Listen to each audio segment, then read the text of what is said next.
Well, attacks on any innocent person are not a legitimate thing.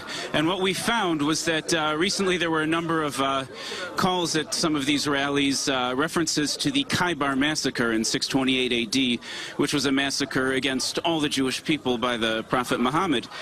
And not all Muslims believe in taking that path, but some do, and they don't distinguish between Jews living in a settlement or living anywhere else. And how do you feel it has been covered? Has it been covered in any way that's fair, or because there was a lot of criticism over the Times, for instance, which one of its headlines read 3 Israelis and 3 Palestinians killed, without making the distinction that one was a terror attack, the other was clashes. It seems like there's ongoing criticism of international media on Israeli victims of terrorism. There certainly is. You know, one of the problems that we've seen at Honest Reporting, we review hundreds of headlines every month, and we reviewed dozens just today.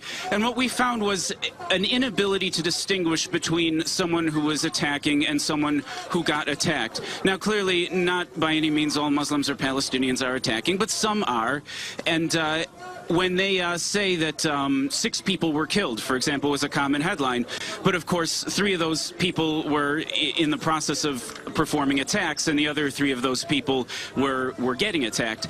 And so it's really important to make these distinctions, and we see the news is either not being properly insightful and educated, or is making an earnest effort to try to see the situation as mere chaos rather than an actual situation of incitement, which is what we actually have today. And what can be done, Mr. Pomerantz, to try maybe to change this from what you've seen at Honest Reporting? Well, you know, at Honest Reporting, we have some 150,000 followers, and when you engage with an organization like us, we send out notices to all of our followers and supporters when there's a problematic headline, and we write in to the journalists. The journalists care more than anything about their own credibility, and when they see that there are hundreds or even thousands of people writing them emails with the facts, showing them in a credible way that they're informed newsreaders and that the journalist really got something wrong, they care about their reputations. So the key is to stay engaged both with journalists and news outlets and with organizations like Honest Reporting. And when people act as a large group and in a way that's informed and educated, it really does make a difference.